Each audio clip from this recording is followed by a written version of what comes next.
ನಿರ್ಣಾಯಕ ಘಟ್ಟದ ಹಂತದ ರಾತ್ರಿಯ ಒಂದು ಸಿಂಧು ಆಪರೇಷನ್ ಅಂತ ಏನಿದೆ, ಇದು ದೇಶದ ಒಂದು ನಾಯಕತ್ವ ಕೊಟ್ಟಂಥ ಉತ್ತರ ಮತ್ತು ನಮ್ಮ ಸೈನಿಕರ ಹೆಮ್ಮೆಯನ್ನು ಶ್ಲಾಘಿಸುತ್ತಾ ಆ ದೇಶದ ನಾಯಕತ್ವವನ್ನು ಹೊಂದಿದಂಥ ಮೋದಿಜಿಯವರಿಗೆ, ಕೇಂದ್ರ ಸರ್ಕಾರಕ್ಕೆ ಮತ್ತು ಸೇನೆಯ ಎಲ್ಲ ದಂಡ ನಾಯಕರಿಗೆ ವಿಶೇಷವಾದಂಥ ಅಭಿನಂದನೆಯನ್ನು ಸಲ್ಲಿಸುತ್ತಿದ್ದೇನೆ. ಕಾರಣಗಳು ನಿಮಗೆ ಈಗಾಗಲೇ ತಿಳಿದಿದೆ. ಮೊನ್ನೆ ಪಾಲ್ಗಾಮಲ್ಲಿ ನಡೆದಂಥ ಏನು ಘಟನೆ ಇದೆ ಅದಕ್ಕೆ ಉತ್ತರವಾಗಿ ನಿನ್ನೆ ಉಗ್ರರ ಕೇಂದ್ರ ಬಿಂದುವಾದಂಥ 9 ಸ್ಥಳಗಳಲ್ಲಿ ದಾಳಿಯನ್ನು ಮಾಡಿದ್ದಾರೆ. ಯಾವ ಪಾಕಿಸ್ತಾನದ ಮಾಧ್ಯಮಗಳಲ್ಲಿ ಬಿಂಬಿತವಾದಂಥ ನಮ್ಮ ನಾಯಕರುಗಳು, ಸರ್ಕಾರದ ನಾಯಕರು ಯಾರಿದ್ದಾರೋ ಅವರು ಹುಟ್ಟಿ ನೋಡಿಕೊಳ್ಳುವಂಥ ಪರಿಸ್ಥಿತಿ, ಏನು ಯುದ್ಧ ಬೇಡ ಅಂತ ಹೇಳ್ತಾರ ಅವರುಗಳು ಇದನ್ನು ಬಹಳ ವೀಕ್ಷಣೆ ಮಾಡಬೇಕು ಮತ್ತು ಒಮ್ಮೆ ಆತ್ಮಾವಲೋಕನವನ್ನು ಮಾಡಬೇಕು. ದೇಶ ಯಾವ ಪರಿಸ್ಥಿತಿಯಲ್ಲಿದೆ, ಮುಂದುವರಿದಂತಹ ಘಟನೆಯಲ್ಲಿ ಆ ಗಡಿಯಲ್ಲಿಯೂ ಆರೋಗ್ಯಕರ ಸ್ಥಿತಿಯಲ್ಲಿಲ್ಲ, ಅವರು ಕೂಡ ಅದಕ್ಕೆ ಪ್ರತ್ಯುತ್ತರವನ್ನು ನೀಡುವಂಥ ಹಂತದಲ್ಲಿದ್ದಾರೆ ಅಂತ ಹೇಳಿದ್ರೆ ದೇಶ ತುಂಬ ಗಂಭೀರವಾದಂಥ ಪರಿಸ್ಥಿತಿಯಲ್ಲಿದೆ. ಇದನ್ನು ದೇಶದ ನಾಗರಿಕರಾಗಿ ನಾವು ಬಹಳ ಹೆಮ್ಮೆಯ ಜೊತೆಗೆ ಜವಾಬ್ದಾರಿಯುತವಾಗಿ ದೇಶದ ಜೊತೆಗೆ ನಿಲ್ಲಬೇಕಾದಂಥ ಅನಿವಾರ್ಯತೆ ಮತ್ತು ಅವಶ್ಯಕತೆ ಬಂದಿದೆ. ಹಾಗಾಗಿ ನಮ್ಮೆಲ್ಲರಿಗೂ ಈ ಒಂದು ಜವಾಬ್ದಾರಿಯನ್ನು ನಿರ್ವಹಿಸೋಣ ಅಂತ ಹೇಳುತ್ತಾ, ನಿನ್ನೆ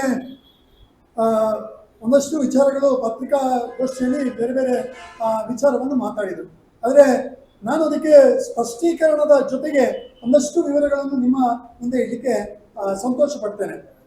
ಮುಖ್ಯವಾಗಿ ತೆಕ್ಕಾರು ಗ್ರಾಮದ ಭಟ್ರಬೈಲು ದೇವಸ್ಥಾನ ಶ್ರೀ ಗೋಪಾಲಕೃಷ್ಣ, ಆ ಹೆಸರಿನಲ್ಲೇ ಇದೆ ಭಟ್ರಬೈಲು ಶ್ರೀ ಗೋಪಾಲಕೃಷ್ಣ ದೇವಸ್ಥಾನ ಅಂತೇಳಿ. ಅಂತ ಹೇಳಿದ್ರೆ ಪುರಾತನವಾಗಿ ಇದು ಸನಾತನ ಧರ್ಮದವರಿಗೆ ಸೇರಿದಂತಹ ಆ ದೇವಸ್ಥಾನಕ್ಕೆ ಸಂಬಂಧಪಟ್ಟಂತಹ ಜಾಗವಾಗಿತ್ತು.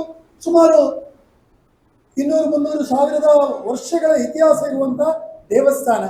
ಆದರೆ ಆಕ್ರಮಿತ ಜನಗಳಿಂದಾಗಿ ಆ ಪ್ರದೇಶಗಳು ಆಕ್ರಮಿತವಾಗಿತ್ತು.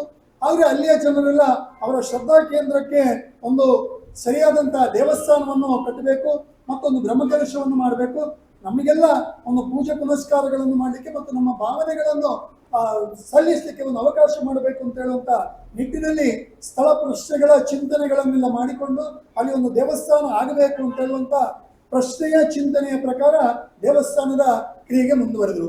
ಈ ಸಂದರ್ಭದಲ್ಲಿ ಮಾನ್ಯ ಶಾಸಕರಾದಂಥ ಹರೀಶ್ ಪುಂಜರನ್ನು ಬಂದು ಮಾತನಾಡಿ ಹೀಗೆ ಆಗಿದೆ ಅಂತ ಹೇಳುವಂಥದ್ದು ಹೇಳಿದರು.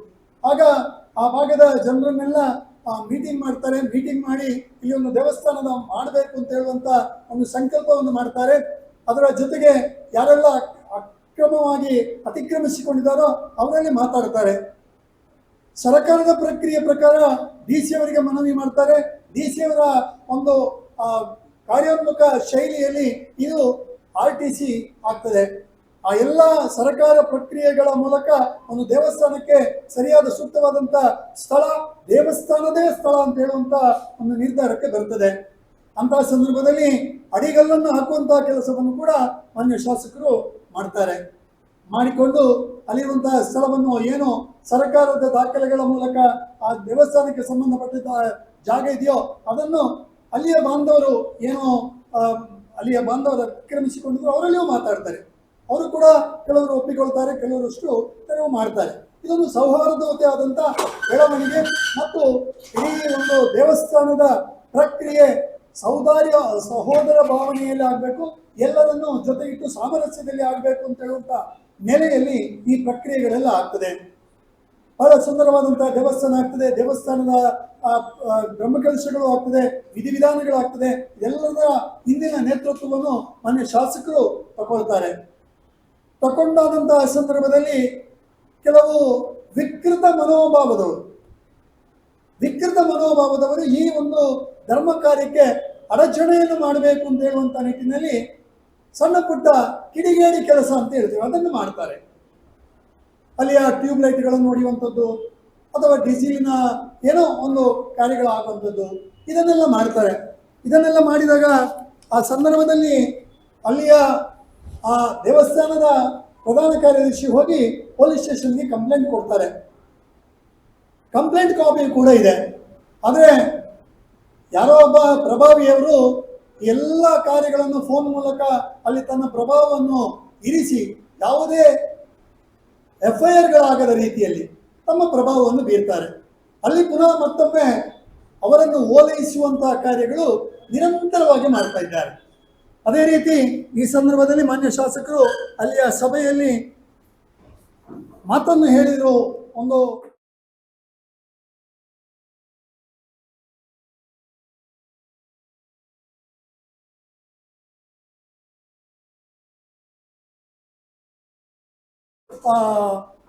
ಅಸಂವಿಧಾನಿಕ ಶಬ್ದವನ್ನು ಹೇಳಿದ್ರು ಅಂತ ಹೇಳುವಂತಹ ಒಂದು ಮಾತು ಬಂತು. ಆದರೆ ನಾನು ಹೇಳ್ತೇನೆ, ಯಾರು ಆ ಕಾರ್ಯವನ್ನು ಮಾಡಿದರೆ ಅವರಿಗೆ ಮಾತ್ರ ಅದು ಆಗ್ತದೆ, ಬಿಟ್ಟರೆ ಆ ಸಮಾಜದ ಎಲ್ಲ ಬಾಂಧವರು ಅದನ್ನು ತಗೊಳ್ಬಾರ್ದು. ಯಾಕಂತ ಹೇಳಿದ್ರೆ ಮಾಡಿರುವಂತಹ ಕಾರ್ಯ ಯಾರು ಮಾಡಿದಾನೋ ಅವನ ಆತ್ಮಾವಲೋಕನವನ್ನು ಮಾಡಿದಾಗ ಅವನಿಗೆ ಮುಟ್ಟುತ್ತದೆ. ಅದು ಬಿಟ್ಟರೆ ಇಡೀ ಸಮಾಜವನ್ನು ದೂಷಿಸುವಂತಹ ಕೆಲಸವನ್ನು ಮಾನ್ಯ ಶಾಸಕರು ಮಾಡಲಿಲ್ಲ. ಯಾಕಂತ ಹೇಳಿದ್ರೆ ಒಬ್ಬ ಶಾಸಕ ಅಂತ ಹೇಳಿದ್ರೆ ಆ ತಾಲೂಕಿನ ಎಲ್ಲ ಜನಗಳ ಪ್ರತಿನಿಧಿ. ಅಲ್ಲಿ ಮತ, ಜಾತಿ, ಪಂಥ ಇದು ಯಾವುದೂ ಬರುವುದಿಲ್ಲ. ಹಾಗಿರುವಾಗ ಆ ನೇತೃತ್ವವನ್ನು ಬಹಳ ಪ್ರಾಮಾಣಿಕವಾಗಿ ಪರಿಣಾಮಕಾರಿಯಾಗಿ ಈ 7 ವರ್ಷಗಳಲ್ಲಿ ನಿರ್ವಹಿಸಿಕೊಂಡು ಬರ್ತಾ ಇದ್ದಾರೆ. ಎಲ್ಲಿಯೂ ಚ್ಯುತಿ ಇಲ್ಲ. ಹಾಗಾಗಿ ಅವರು ಸಾರ್ವಜನಿಕ ಜನರ ನಾಯಕನಾಗಿ ಹೊಮ್ಮಿರುವಂಥದ್ದು ಬಹಳ ಸ್ಪಷ್ಟವಾಗಿ ಕಾಣ್ತದೆ. ಆದರೆ ಇದೆಲ್ಲವನ್ನು ಹೇಳ್ತಾರೆ, ಮರಣದಲ್ಲಿ ರಣಹದ್ದುವಿನ ಹಾಗೆ ಬಂದರು. ಸ್ವಾಮಿ, ರಣಹದ್ದು ಯಾರು ಅಂತೇಳಿ ಇಲ್ಲಿ ನೋಡಬೇಕು.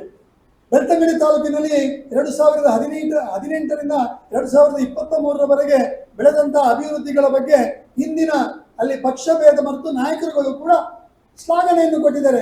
ಕೆಲಸ ಮಾಡ್ತಾನೆ ಅಂತ ಹೇಳಿದ್ದಾರೆ. ಅಲ್ಲಿಯವರೆಗೆ ಯಾವ ವಿಪ್ಲವಗಳು ನಡೀಲಿಲ್ಲ. ಆದರೆ ಯಾವಾಗ ಅಭ್ಯರ್ಥಿ ಅಂತ ಆದ ಮೇಲೆ ಈ ರೀತಿಯ ವಿಪ್ಲವಗಳನ್ನು ಸಣ್ಣ ಸಣ್ಣ ಮೊಸರಿನಲ್ಲಿ ಕಲ್ಲನ್ನು ಹುಡುಕುವಂತಹ ಪ್ರಕ್ರಿಯೆಗಳ ರೀತಿ ಮಾಡ್ತಾ ಇದ್ದಾರೆ. ಪ್ರತಿಯೊಂದಕ್ಕೂ ಬಂದು ರಣಹದ್ದುವಿನ ಕೆಲಸವನ್ನು ಅವರು ಮಾಡ್ತಾರೆ. ಬೆಂಗಳೂರಿನಿಂದ ಬರುವಂಥದ್ದು, ಇಲ್ಲಿ ಯಾವುದೋ ಒಂದು ಘಟನೆಯನ್ನು ಸಣ್ಣದನ್ನು ಇಟ್ಕೊಳ್ಳುವಂಥದ್ದು, ಒಂದು ಪತ್ರಿಕಾಗೋಷ್ಠಿಯನ್ನು ಮಾಡುವಂಥದ್ದು, ಪುನಃ ಪತ್ರಿಕಾಗೋಷ್ಠಿಯ ಮೂಲಕ ಒಂದು ಸಮಾಚಾರಗಳನ್ನು ಹೇಳುವಂಥದ್ದು, ಒಟ್ಟು ಪರಿಸ್ಥಿತಿಯನ್ನು ಅಲ್ಲೋಲ ಕಲ್ಲೋಲ ಮಾಡುವಂತಹ ನೇತೃತ್ವವನ್ನು ಇವರೇ ವಹಿಸಿಕೊಂಡಿರುವುದು. ಇದರಲ್ಲಿ ಯಾವುದೇ ಸಂದೇಹಗಳಿಲ್ಲ. ಯಾಕಂದ್ರೆ ನಾವೆಲ್ಲ ಇಲ್ಲಿಯ ಆ ರಾಜಕೀಯವನ್ನು ನೋಡಿದವರು, ನಾವೆಲ್ಲ ಇಲ್ಲಿಯ ಅನುಭವವನ್ನು ಅನುಭವಿಸಿದವರು, ಬೆಳ್ತಂಗಡಿ ತಾಲೂಕಿನ ಅಭಿವೃದ್ಧಿಯ ಜೊತೆ ಕೂಡ ನಾವಿದ್ದವರು. ಆದರೆ ಕಳೆದ ಈ ವರ್ಷಗಳಲ್ಲಿ ಆಗ್ತಾ ಇರುವಂತಹ ಸಣ್ಣ ಪುಟ್ಟ ಕಿರಿಕ್ ಪಾರ್ಟಿಗಳು, ಸಣ್ಣದನ್ನು ತಗೊಂಡು ಒಂದು ಕಿರಿಕ್ ಮಾಡಿಕೊಂಡು ಈ ವ್ಯವಸ್ಥೆಗಳನ್ನು ಮಾಡ್ತಾ ಇದ್ದಾರೆ. ಇದು ಬಹಳ ಖಂಡನೀಯ.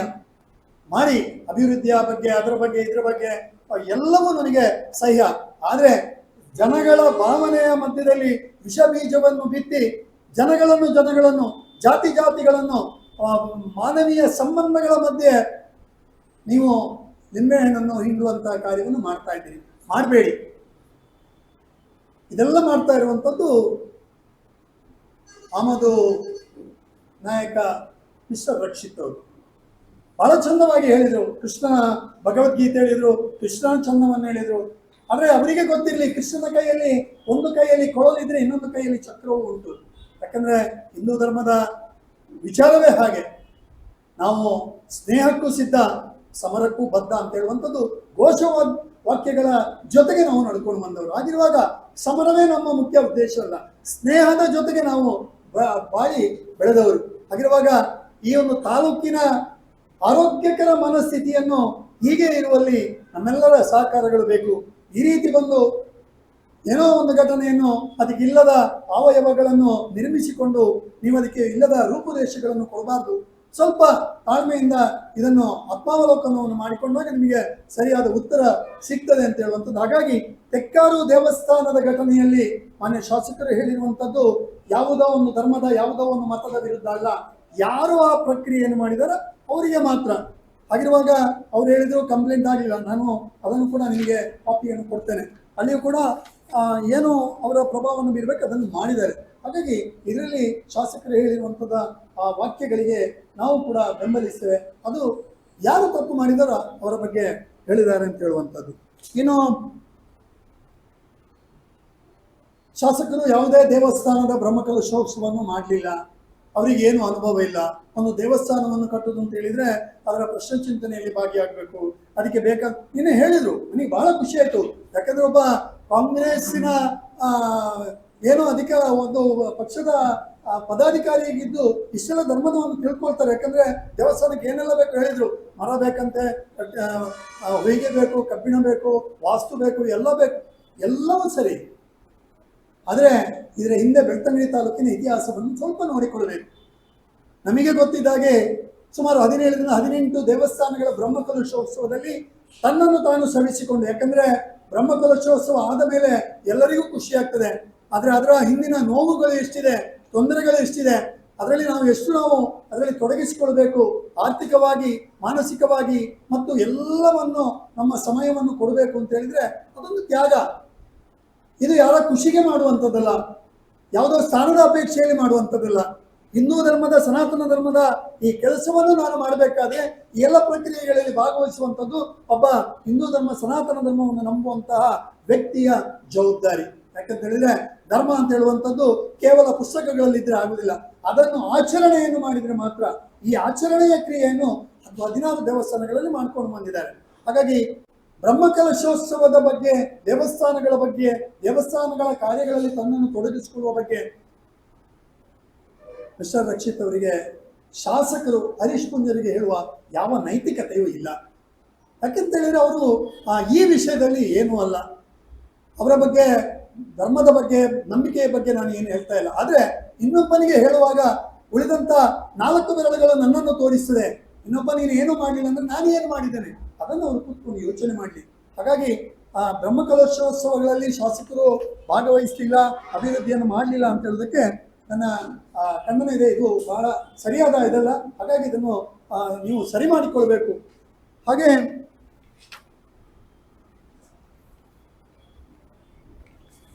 ಮೊನ್ನೆ ನಡೆದಂತಹ ಘಟನೆ, ಹಿಂದೂ ಧರ್ಮದ ಒಬ್ಬ ಕಾರ್ಯಕರ್ತನಾಗಿ, ತನ್ನನ್ನು ಸಮರ್ಪಿಸಿಕೊಂಡಂತಹ ಕಾರ್ಯಕರ್ತನಾಗಿ, ತನ್ನ ಮನೆ, ತನ್ನ ಸಂಸಾರ, ತನ್ನ ಆರ್ಥಿಕ ಸ್ಥಿತಿ ಯಾವುದೂ ಇಲ್ಲದೆ ಒಂದು ಉದ್ದೇಶದಿಂದ ಹಿಂದೂ ಧರ್ಮದ ಒಂದು ಧ್ಯೇಯಕ್ಕೋಸ್ಕರ ತನ್ನನ್ನು ತಾನು ಸಮರ್ಪಿಸಿಕೊಂಡಂತಹ ಹಿಂದೂ ಕಾರ್ಯಕರ್ತ ಸುಭಾಷ್ ಶೆಟ್ಟಿ ಅವರು, ಆ ಬರ್ಬರವಾದಂತಹ ಹತ್ಯೆ, ಕೊಲೆ ಏನಾಗಿದೆ ಬಹಳ ಖಂಡನೀಯ. ಇದರಲ್ಲಿ ಯಾವುದೇ ಧರ್ಮ, ಯಾವುದೇ ಪಕ್ಷ ಇದು ಇಲ್ಲ. ಯಾರಾದರೂ ಕೂಡ ಈ ರೀತಿಯ ಕೊಲೆ ಸಹ್ಯ ಅಲ್ಲ. ಇದಕ್ಕೆ ಬೇಕಾದಂತಹ ತಕ್ಕ ಶಾಸ್ತಿ ಅಥವಾ ಯಾರೆಲ್ಲ ಮಾಡಿದ್ದಾರೆ ಅದನ್ನು ಸರ್ಕಾರ ಆದಷ್ಟು ಬೇಗ ಅವರನ್ನು ಬಂಧಿಸುವಂಥದ್ದು ಅಥವಾ ಅದಕ್ಕೆ ತಕ್ಕ ಶಿಕ್ಷೆಯನ್ನು ಕೊಡುವಂಥದ್ದು ಪ್ರಕ್ರಿಯೆಗಳು ಆಗಬೇಕು. ಆದರೆ ತಮ್ಮ ಪತ್ರಿಕಾಗೋಷ್ಠಿಯಲ್ಲಿ ಎಲ್ಲಿಯೂ ಕೂಡ ಅವರ ಹೆಸರನ್ನು ಹೇಳದೆ ರೌಡಿ ಶೀಟರ್ ಅಂತ ಹೇಳುವಂಥ ನಾಮಾಂಕಿತ ಹೇಳ್ತಾರೆ. ಕಾಂಗ್ರೆಸ್ ಪಕ್ಷದಲ್ಲಿ 54% ಇದು ಅಧ್ಯಯನದಲ್ಲಿ ಬಂದಿರುವಂಥದ್ದು. 54% ಕ್ರಿಮಿನಲ್ ಹಿನ್ನೆಲೆಯಲ್ಲಿ ಇರುವಂತಹ ಶಾಸಕರುಗಳು ಎಲ್ಲರಿದ್ದಾರೆ. ಅದು ಎಲ್ಲ ಪಕ್ಷದಲ್ಲಿಯೂ ಇದ್ದಾರೆ. ಸೊ ಕ್ರಿಮಿನಲ್ ಹಿನ್ನೆಲೆಯೇ ಒಬ್ಬ ವ್ಯಕ್ತಿತ್ವದ ಒಟ್ಟು ಒಂದು ಚಿತ್ರಣ ಅಲ್ಲ.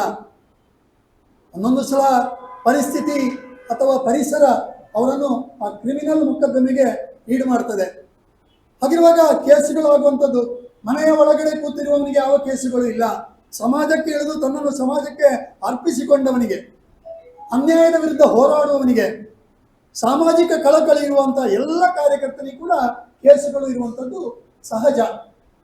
ಕೇಸುಗಳು ಇರಬೇಕು ಅಂದರೆ ಅವನೇ ಹೋರಾಟ ಮಾಡಬೇಕು, ಅವನೇ ಇದು ಮಾಡಬೇಕು. ಇಲ್ಲ, ಆ ಗುಂಪಿನಲ್ಲಿ ಇದ್ರೂ ಕೂಡ ಅವನ ಮೇಲೆ ಕೇಸುಗಳಿರ್ತದೆ. ಹಾಗಾಗಿ ಕೇಸುಗಳ ಹಿನ್ನೆಲೆಯೇ ಈ ಸಾವಿನಲ್ಲಿ ನೋಡುವಂಥ ಮಾನದಂಡ ಆಗಬಾರ್ದು. ಕೇಸುಗಳ ಹಿನ್ನೆಲೆ ರೌಡಿ ಶೀಟರ್ ಸತ್ತ ಅಂತ ಹೇಳಿದ್ರೆ ಅದು ಯಾವುದಕ್ಕೂ ಲೆಕ್ಕ ಇಲ್ಲ ಅಂತಲ್ಲ. ರೌಡಿ ಶೀಟರ್ ಅಂತ ಹೇಳುವಂಥದ್ದು ಒಂದು ಭಾಗ. ಹಾಗಿರುವಾಗ ರೌಡಿ ಶೀಟರ್ಗಳು ಎಷ್ಟಿಲ್ಲ, ಬೇಕಾದಷ್ಟು ಕೇಸುಗಳು ಇರುವಂಥದ್ದು ಇದೆ. ನಮ್ಮ ಸಂಸದರು ಮೊನ್ನೆ ಒಂದು ಪತ್ರಿಕಾಗೋಷ್ಠಿಯಲ್ಲಿ ಹೇಳಿದರು, ನಮ್ಮ ಮಾನ್ಯ ಉಪಮುಖ್ಯಮಂತ್ರಿಗಳ ಮೇಲೆ ರೌಡಿ ಶೀಟರ್ ಇದೆ ಹಾಗಂತೇಳಿ ಅವರನ್ನು ರೌಡಿ ಶೀಟರ್ ಅಂತೇಳಿ ಹೇಳಲಿಕ್ಕೆ ಆಗ್ತದೆ, ಆಗೋದಿಲ್ಲ. Rowdy sheeter it's a part of ಸೊಸೈಟಿಯಿಂದ ಪೊಲೀಸ್ ಇಲಾಖೆಯ ಒಂದು ಭಾಗ. ಹಾಗಾಗಿ ರೌಡಿ ಶೀಟರ್ ಅಂತ ಹೇಳುವಂಥ ನಿಟ್ಟಿನಲ್ಲಿ ಅವರ ಮನೆಗೆ ಹೋಗಲಿಲ್ಲ, ನಾವು ಸ್ಪಂದನೆ ಇಲ್ಲ. ಇವರು ಎಷ್ಟು ಹೋಗಿದ್ದಾರೆ? ಶರತ್ ಮಡಿವಾಳನ ಕೊಲೆ ಆಯಿತು, ಅಲ್ಲಿಗೆ ಹೋಗಿದ್ದಾರ. ಪ್ರಶಾಂತ್ ಪೂಜಾರಿ ಇದ್ದಾಯ್ತು, ಅಲ್ಲಿಗೆ ಹೋಗಿದ್ದಾರ. ಅಲ್ಲಿ ಎಲ್ಲ ಇವರ ಹಣಪಟ್ಟಿ ಏನು ಅಂತ ಹೇಳಿದ್ರೆ, ಒಬ್ಬ ಹಿಂದೂ ಕಾರ್ಯಕರ್ತ ಇವನ ಈ ಮರಣದ ಮನೆಗೆ ಹೋದ್ರೆ ನಮಗೆ ಓಲೈಕೆಯ ಒಂದು ಮತ ನಮ್ಮಿಂದ ದೂರ ಆಗ್ತದೆ, ನಾವು ಅವರ ಪರವಾಗಿ ಇರ್ತೇವೆ ಅಂತ ಹೇಳುವಂಥದ್ದು ಮಾನಸಿಕತೆ ಇವ್ರದ್ದು. ಹಾಗಾಗಿ ಇವರು ಹೋಗ್ಲಿಲ್ಲ. ಅದನ್ನು ಈಗ ಬೇರೆ ಬೇರೆ ಹೇಳ್ಬೋದು, ಹಿಂದೆ ಹೋಗ್ಲಿಲ್ವಾ? ಹೋಗಿದ್ದಾರೆ. ಹಾಗಿರುವಾಗ ಅವರು ಹೋಗಿರುವಂಥದ್ದಕ್ಕೆ ಸಮರ್ಥನೆ ಇದೆ, ಹೋಗದೇ ಇರುವುದಕ್ಕೆ ಅವರು ರೌಡಿ ಶೀಟರ್, ಕ್ರಿಮಿನಲ್ ಹಿನ್ನೆಲೆ ಹಾಗೆ ಹೀಗೆ. ಹಾಗಾಗಿ ಅದನ್ನು ಕೂಡ ಒಂದು ಪತ್ರಿಕಾಗೋಷ್ಠಿಯಲ್ಲಿ ಒಂದು ಹೆಸರನ್ನು ಹೇಳುವಷ್ಟು ಕೂಡ ಸೌಜನ್ಯವನ್ನು ತೋರಿಸದಿರುವಂಥ ಒಬ್ಬ ನಾಯಕ ಮಿಸ್ಟರ್ ರಕ್ಷಿತ್ ಅವರು. ಹಾಗಾಗಿ ಇದನ್ನು ಕೂಡ ನಾವು ಖಂಡಿಸ್ತೇವೆ. ಪಾಕಿಸ್ತಾನ ಜಿಂದಾಬಾದ್ ಅಂತ ಹೇಳುವಂಥ ವ್ಯಕ್ತಿ, ಅಲ್ಲಿ ಸೇರಿದವರು ಉದ್ರೇಕಗೊಂಡು ಒಂದು ಹತ್ಯೆ ನಡೀತದೆ. ಈ ಹತ್ಯೆಯನ್ನು ಮಿಸ್ಟರ್ ರಕ್ಷಿತ್ ಅವರು ಖಂಡಿಸ್ತಾರೆ. ಪಾಕಿಸ್ತಾನ ಜಿಂದಾಬಾದ್ ಹೇಳಲಿಕ್ಕೆ ಸಹ್ಯ, ಆ ಹೇಳಿದವನನ್ನು ಹತ್ಯೆ ಮಾಡಿದ್ರು ಅಂತ ಹೇಳಿದ್ರೆ ಅದಕ್ಕೆ ಖಂಡನೆ ಉಂಟು.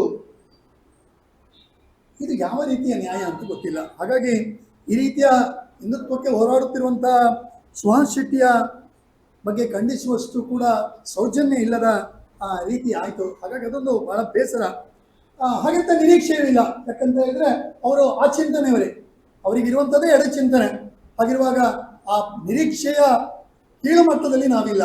ನಮಗೆ ನಮ್ಮ ಕಾರ್ಯಕರ್ತರ ವ್ಯಕ್ತಿತ್ವದ ಗರಿಮೆ ನಮಗೆ ಸಂತೋಷ, ಅದನ್ನು ಒಪ್ಪಿಕೊಂಡಿದ್ದೇವೆ.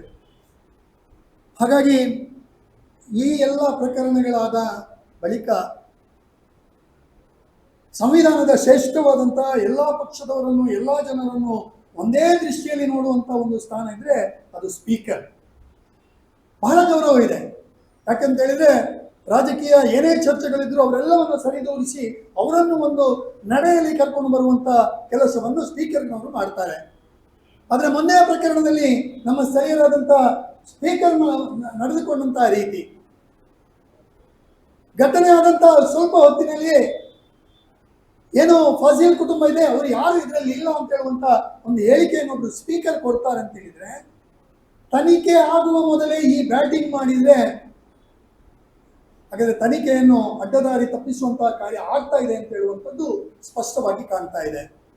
ಹಾಗಾಗಿ ಒಬ್ಬ ಸ್ಪೀಕರ್ ಆಗಿ ಅವರು ಜವಾಬ್ದಾರಿತ ಸ್ಥಾನದಲ್ಲಿದ್ದು ಈ ರೀತಿಯ ತನಿಖೆಯನ್ನು ಅಡ್ಡದಾರಿ ತಪ್ಪಿಸುವಂಥದ್ದು ಸಹನೀಯವಲ್ಲ.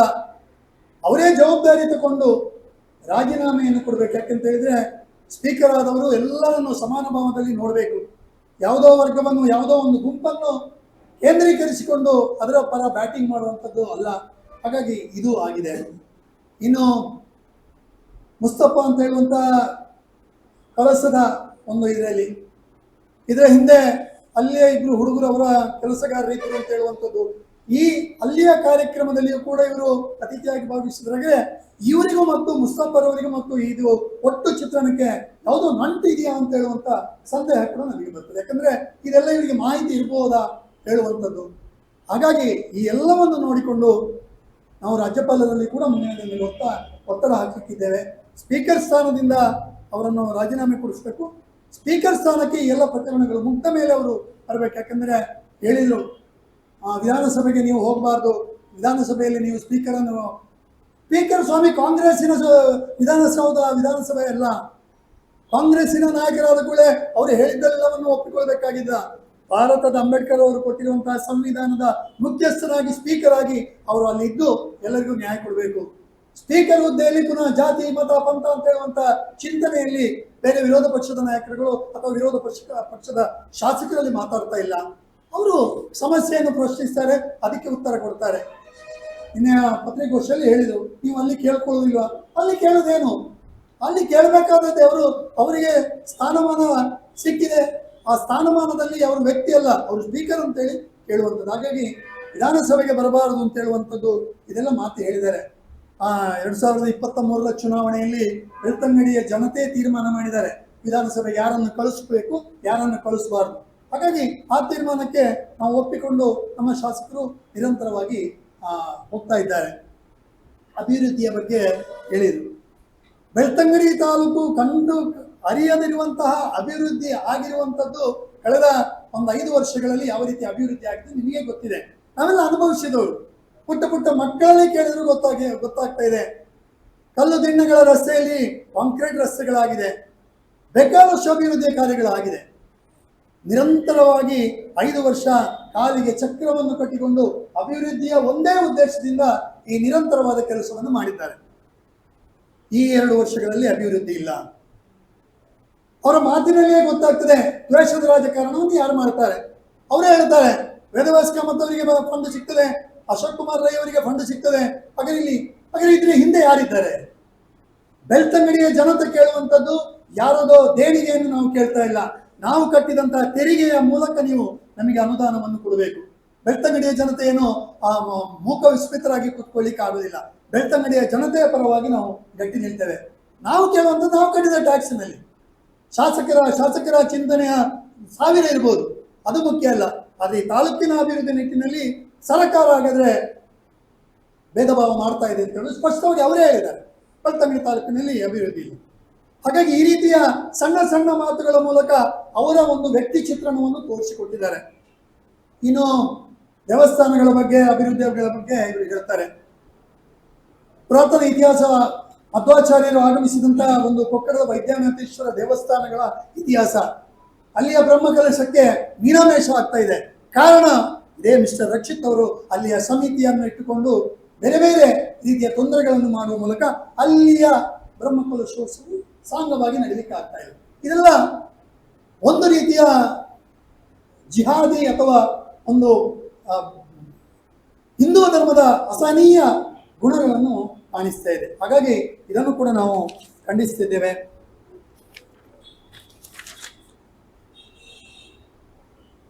ಇನ್ನು ಗಡಿಪಾರು ಮಾಡಬೇಕು ಅಂತ ಹೇಳುವಂಥದ್ದು ಪತ್ರಿಕಾ ಮಾಧ್ಯಮದ ಪ್ರಬುದ್ಧ ಪತ್ರಕರ್ತರು ಕೇಳಿದರು, ಗಡಿಪಾರು ಅದು ನಿಮ್ಮ ಇದಲ್ವಾ ಅಂತ ಹೇಳಿದ್ರು. ಹಾಗೆ ಹೀಗೆ ಗಡಿಪಾರು ಯಾರನ್ನು ಮಾಡಬೇಕು ಅಂತ ಹೇಳಿದ್ರೆ ಕೆಲವರು ಇದ್ದಾರೆ.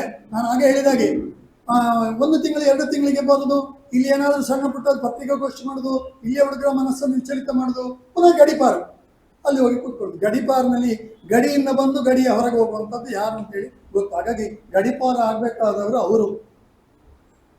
ನಮ್ಮೆಲ್ಲರ ಬೆಳ್ತಂಗಡಿ ತಾಲೂಕು ಇದನ್ನು ಗಮನಿಸ್ತಾ ಇದೆ. ಇಲ್ಲಿಯ ಜನರೇನು ಮುಗ್ಧರಲ್ಲ, ಇಲ್ಲಿಯ ಜನಗಳಿಗೆಲ್ಲವೂ ಗೊತ್ತಿದೆ. ಯಾಕೆ ಇಷ್ಟು ರಾಜಕೀಯ ಬಹಳ ನೀಚ ಮಟ್ಟ ಕೆಳಮಟ್ಟಕ್ಕೆ ಹೋಗಿದೆ ಅಂತ ಹೇಳಿದ್ರೆ ಇವರ ಈ ರೀತಿಯ ವೈಯಕ್ತಿಕ ಲಾಲಸೆ, ವೈಯಕ್ತಿಕ ಪ್ರತಿಷ್ಠೆ ಮತ್ತು ವೈಯಕ್ತಿಕ ಹಿಡನ್ ಎಜೆಂಡಾಗಳು ಇದೆಲ್ಲದಕ್ಕೂ ಕಾರಣ. ಹಾಗಾಗಿ ಇದನ್ನು ಅವರು ಅವಲೋಕನ ಮಾಡಬೇಕು. ಗಡಿಪಾರು ಮಾಡುವಂತ ಏನು ದೊಡ್ಡ ಶಬ್ದ ಹೇಳಿದ್ದಾರೆ. ಹಾಗಾದ್ರೆ ಮುಖ್ಯಮಂತ್ರಿಯವರು ಕೂಡ ಗಡಿಪಾರು ಆಗಬೇಕು, ಉಪಮುಖ್ಯಮಂತ್ರಿಯವರು ಕೂಡ ಗಡಿಪಾರು ಆಗಬೇಕು. ಪಾಕಿಸ್ತಾನ ಯುದ್ಧ ಬೇಡ ಅಂತ ಹೇಳಿದ್ರೆ ಹಾಗಾದ್ರೆ ದೇಶ ವಿರೋಧಿ ಚಿಂತನೆ ಅಲ್ವಾ, ಹಾಗಾದ್ರೆ ಅವರು ಗಡಿಪಾರು ಆಗಬೇಕು. ಹಾಗಾಗಿ ಅದನ್ನು ಕೂಡ ನಾವು ಹೇಳ್ತೇವೆ, ನಿಮ್ಮ ಈ ನಾಯಕರುಗಳನ್ನೆಲ್ಲ ಮಾಡಿಸಿ ಆಮೇಲೆ ಶಾಸಕರನ್ನು ಗಡಿಪಾರು ಮಾಡಲಿಕ್ಕೆ ಹೇಳಿ. ಹಾಗಾಗಿ ಬಾಲಿಶವಾದಂಥ ಈ ಮಾತುಗಳ ಮೂಲಕ ಇಲ್ಲಿಯ ವಾತಾವರಣವನ್ನು ಹಾಳು ಮಾಡಬೇಡಿ. ಈ ಚಿಂತನೆಗಳನ್ನೆಲ್ಲ ಬಿಟ್ಟು ನೀವು ನಿಮ್ಮ ರಾಜಕೀಯವನ್ನು ಎಷ್ಟು ಬೇಕಾದ್ರೂ ಮಾಡಿಕೊಳ್ಳಿ, ಅದು ರಾಜಕೀಯ ಚಿಂತನೆಗಳು. ಹಾಗಾಗಿ ಇಷ್ಟೆಲ್ಲ ವಿಷಯಗಳ ಜೊತೆಗೆ ಭಾಳ ಜಿಲ್ಲೆಯ ಒಬ್ಬ ಗೌರವಾನ್ವಿತ ಅಲ್ಪಸಂಖ್ಯಾತ ಮುಖಂಡ ಒಬ್ಬರು ಪತ್ರಿಕಾಗೋಷ್ಠಿಯಲ್ಲಿ ಹೇಳಿದರು, ಹೊಯ್ಗೆ ಮರಳಿನ ದಂಧೆಗೆ ಮರಕ್ಕಾಗುವಾಗ ಅವರು ಬೇಕು, ಹಾಗಾದರೆ ಅವರು ಒಪ್ಪಿಕೊಂಡಾಗ ಆಯಿತು, ಸಮಾಜ ಅದಕ್ಕೆ ಸೀಮಿತ ಆಗಬಾರ್ದು ಅಂತೇಳಿ ಅವರಿಗೆ ಕೂಡ ಒಳ್ಳೆಯ ಕಾರ್ಯಗಳನ್ನು ಮಾಡಲಿಕ್ಕೆ ಹೇಳಬೇಕು. ಅದರ ಜೊತೆಗೆ ಹೇಳಿದರು, ಅವರ ಶಾಸಕತ್ವದಲ್ಲಿ ಮುಸ್ಲಿಂಗಳಿಗೆ ಕಾಂಟ್ರಾಕ್ಟ್ ಸಿಕ್ಕಿದೆ. ಇದು ಕಾಮನ್ ನಾಲೆಜ್. 5 ಲಕ್ಷದ ಮೇಲಿನ ಎಲ್ಲ ಟೆಂಡರ್ಗಳು ಕೂಡ ಆನ್ಲೈನ್ನಲ್ಲಿ ಆಗುವಂಥದ್ದು, ಅಲ್ಲಿಯೇ ಟೆಂಡರ್ ಆಗುವಂಥದ್ದು. ಅದರಲ್ಲಿ ಜಾತಿ ಮತ ಎಂತಂದರೆ ಇಲ್ಲ, ಯಾರು ಲೋಯೆಸ್ಟ್ ಆಗ್ತಾನೆ ಅವನಿಗೆ ಆಗ್ತದೆ, ಅದರಲ್ಲಿ ಅವರು ಆಗಿರ್ಬೋದು. ಆದರೂ ಇವರ ಚಿಂತನೆಯಲ್ಲಿ ಪುನಃ 4% ಅವರಿಗೆ ಕೊಡಬೇಕು ಅಂತ ಹೇಳುವಂಥದ್ದು ಮಾಡಿದರು.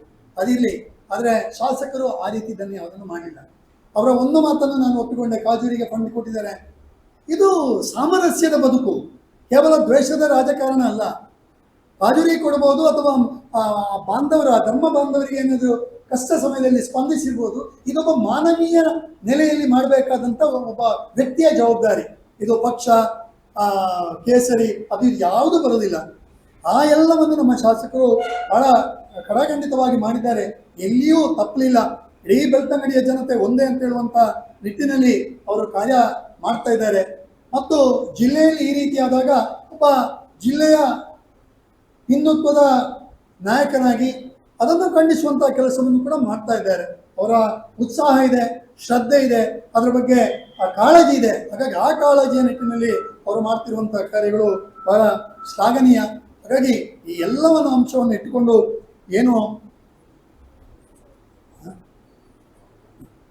ಏನು ಈ ಈ ರೀತಿಯ ಪತ್ರಿಕಾಗೋಷ್ಠಿ ಮಾಡಿ ಜನಗಳನ್ನು ಮಂಕುಬೂದಿ ಎರಚುವಂಥ ಕೆಲಸವನ್ನು ಮಿಸ್ಟರ್ ರಕ್ಷಿತ್ ಅವರು ಮಾಡ್ತಾ ಇದ್ದಾರೋ, ದಯವಿಟ್ಟು ಇನ್ನೂ ಸಮಯವಿದೆ. ನೀವು ಕೂಡ ಭಾಳ ಅರ್ಜೆಂಟ್ ಮಾಡಬೇಡಿ.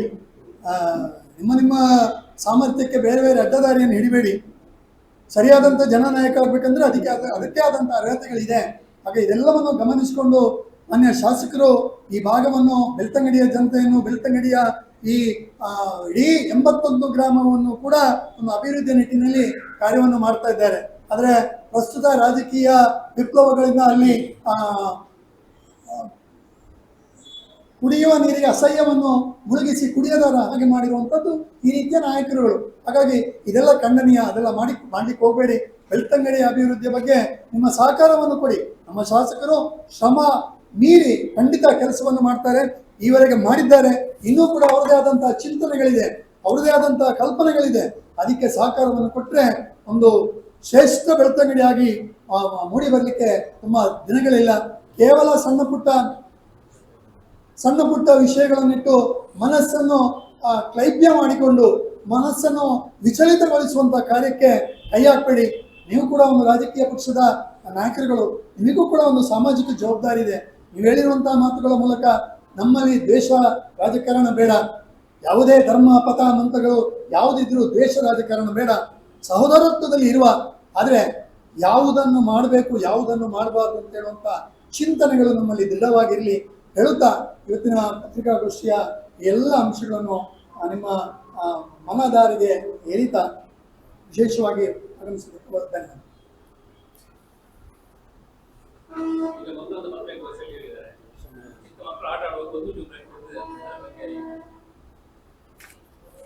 ಈಗ ಅಲ್ಲಿ ಅಲ್ಲ ಅದೇ ಈಗ ಅದರ ಬಗ್ಗೆ ಕಂಪ್ಲೇಂಟ್ ಕೊಟ್ಟಿರೋದು ಅಲ್ಲಿಯ ಸಮಿತಿಯ ಪ್ರಧಾನ ಕಾರ್ಯದರ್ಶಿಯ ಹೆಸರಲ್ಲಿ ಕಂಪ್ಲೇಂಟ್ ಕೊಟ್ಟಿದ್ದಾರೆ.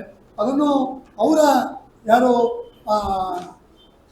ರಕ್ಷಿತ್ ಅವರ ಒಂದು ಪ್ರಭಾವವನ್ನು ಬೀರಿ ಇದೆಲ್ಲವನ್ನು ಮುಚ್ಚಿ ಹಾಕುವ ಕೆಲಸವನ್ನು ಮಾಡ್ತಾ ಇದ್ದಾರೆ.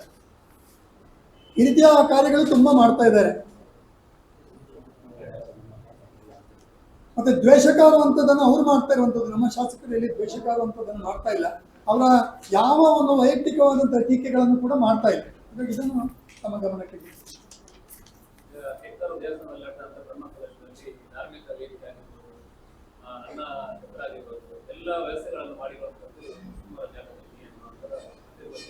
ಇದು ಬಹಳ ಸ್ಪಷ್ಟವಾಗಿದೆ. ಅದು ಸರ್ಕಾರಿ ಜಾಗ, ಗೋಪಾಲಕೃಷ್ಣ ದೇವಸ್ಥಾನಕ್ಕೆ ಸಂಬಂಧಪಟ್ಟಂತಹ ಮೂಲತಃ ಜಾಗ. ಆ ಜಾಗದಲ್ಲಿ ಇವತ್ತಿನ ದಿನದಲ್ಲಿ ಅವರ ಅತಿಕ್ರಮಣದಲ್ಲಿ ಅವರ ಸುಪರ್ದಿಯಲ್ಲಿ ಇದೆ. ಅವರ ಜಾಗಗಳಂತಲ್ಲ, ಅವರ ಸುಪರ್ದಿಯಲ್ಲಿ ಇರುವಂಥದ್ದು ಸರ್ಕಾರದ ಜಾಗ. ಹಾಗಾಗಿ ದೇವಸ್ಥಾನದ ಸಮಿತಿಯಿಂದ ಕೂಡ ಪ್ರಯತ್ನ ಆಗ್ತಿದೆ. ಆ ದೇವಸ್ಥಾನದ ಏನು ಸುಪರ್ದಿಯ ಜಾಗ ಇದೆ ಅದನ್ನು ತೆರವು ಮಾಡಬೇಕು ಅಂತ. ಹಾಗಾಗಿ ಅವರು ಹೇಳಿರುವಂಥದ್ದು ಅವರದೇ ಜಾಗದಲ್ಲಿ ನಿಂತು ಭಾಷಣ ಮಾಡಿದರೆ ಅವ್ರದ್ದು ಜಾಗ ಅಲ್ಲ, ಅದು ಸರ್ಕಾರದ ಜಾಗ ಅಲ್ವಾ ಶಿಕ್ಷಣ, ಸರ್ಕಾರದ ಜಾಗ.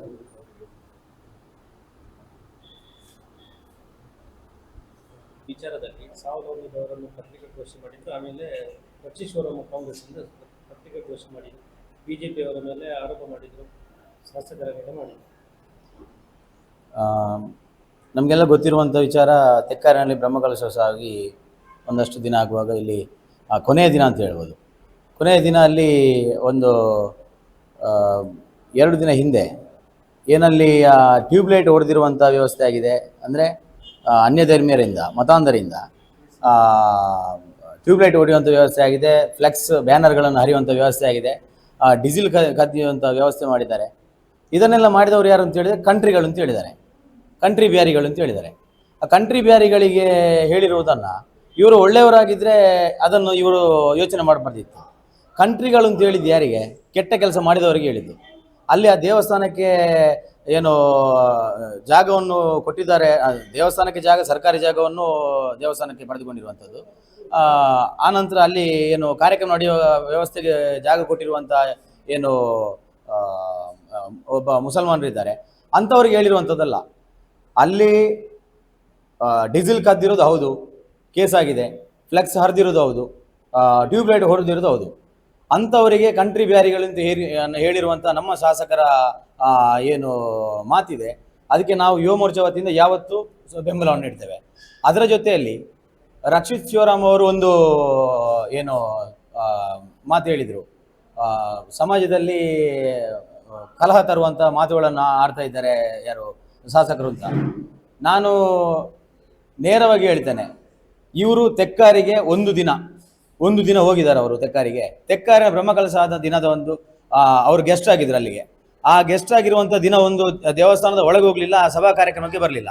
ಇವರು ಒಂದು ದಿನ ಆ ದೇವಸ್ಥಾನದ ಹತ್ತಿರ ಬಂದವರು ಬಾಲಾಲಯಕ್ಕೆ ಹೋಗಿ ಕೈ ಮುಗಿಯುವಂಥ ವ್ಯವಸ್ಥೆಗೆ ಹೋಗಲಿಲ್ಲ. ಅಲ್ಲಿ ಇವರು ಆ ದೇವಸ್ಥಾನದ ವಿಚಾರದಲ್ಲಿ ಮಾತಾಡಲಿಕ್ಕೆ ನೈತಿಕತೆ ಇಲ್ಲ. ನಮ್ಮ ಶಾಸಕರ ಬಗ್ಗೆ ಮಾತಾಡುವಂಥವ ಏನು ಅವರಿಗೆ ಅಗತ್ಯವೇ ಇಲ್ಲ. ಅವರು ಇಲ್ಲಿಯವರೆಗೆ ಮಾಡಿರುವಂಥದ್ದು ದ್ವೇಷ ರಾಜಕಾರಣ. ಬೆಳ್ತಂಗಡಿಯಲ್ಲಿ ಮೊನ್ನೆ ಹೇಳ್ತಾರೆ, ಸಾಹುಲ್ ಹಮೀದ್ ಹೇಳ್ತಾರೆ, ಮುಸಲ್ಮಾನರಿಗೆ ಕೆಲಸಗಳನ್ನು ಏನು BWD ಕೆಲಸವನ್ನು ಕೊಟ್ಟಿದ್ದಾರೆ ಶಾಸಕರು, ಆವಾಗ ಮುಸಲ್ಮಾನರಾಗ್ತದೆ, ಬೇರೆ ಕೆಲಸಗಳಿಗೆ ಮುಸಲ್ಮಾನರು ಆಗುವುದಿಲ್ಲ ಅಂತೇಳಿ. PWD ಕೆಲಸ ಏನಿದೆ ಅದನ್ನು ಶಾಸಕರು ಕೊಡುವಂಥದ್ದಲ್ಲ. ಅವ್ರಿಗೆ ಗೊತ್ತಿರಬೇಕು. ಅವರೊಬ್ಬ ಜಿಲ್ಲಾ ಪಂಚಾಯತ್ ಸದಸ್ಯರಾಗಿರುವಂಥವ್ರು ಮಾಜಿ, ಅವರಿಗೆ ಅಷ್ಟು ಕಾಮನ್ ಸೆನ್ಸ್ ಇಲ್ವಾ? ಒಂದು BWD ಕೆಲಸ 5 ಲಕ್ಷಕ್ಕಿಂತ ಮೇಲೆ ಏನು ಕೆಲಸ ಇರ್ತದೆ ಅಂಥ ಕೆಲಸ ಟೆಂಡರ್ ಮುಖಾಂತರ ಆಗುವಂಥದ್ದು. ಆ ಕೆಲಸವನ್ನು ಶಾಸಕರು ಇಂಥವರಿಗೆ ಕೊಡಿ ಅಂತ ಹೇಳಿಕ್ಕೆ ಆಗೋದಿಲ್ಲ. ಯಾರು ಅಲ್ಲಿ ಬಿಲೋ ಹಾಕಿರ್ತಾರೆ ಅದರಲ್ಲಿ ಒಂದು ಲೆವೆಲ್ ಇರ್ತದೆ, ಆ ಲೆವೆಲ್ವರೆಗೆ ಯಾರು ಬಿಲೋ ಹಾಕಿರ್ತಾರೆ ಅಂಥ ಕೆಲಸವನ್ನು ನೇರವಾಗಿ PWD ವತಿಯಿಂದ ಟೆಂಡರ್ ಹಾಕಿರುವಂಥವರಿಗೆ ಸಿಗುವಂಥ ಕೆಲಸ. ಏನು ಜನತೆಯ ದಾರಿ ತಪ್ಪಿಸುವಂಥ ಕೆಲಸವನ್ನು ಸಾಹುಲ್ ಹಮೀದ್ ಅವರು ಮಾಡಿದ್ದಾರೆ. ಮರಳು ವ್ಯಾಪಾರ, ಮರಗಳ ಹಿಂದೆ ಹೋಗಿದ್ದಾರೆ ಅಂತ ಹೇಳಿದರು. ನೋಡಿ ಸ್ವಾಮಿ, ನಾವು ನೇರವಾಗಿ ಹೇಳ್ತೇವೆ, ಅವತ್ತಿನಿಂದ ಇವತ್ತಿನವರೆಗೆ ನೀವು ಹೇಳ್ತಾ ಇದ್ದೀರಿ ಮರಳು ವ್ಯಾಪಾರಿಗಳಿಗೆ ಅಥವಾ ಮರಳು ಅಕ್ರಮ ಮರಳುಗಾರಿಕೆ ಮಾಡುವವರಿಗೆ ಏನು ಶಾಸಕರು ಬೆಂಬಲ ನೀಡ್ತಾರೆ ಅಂತೇಳಿ.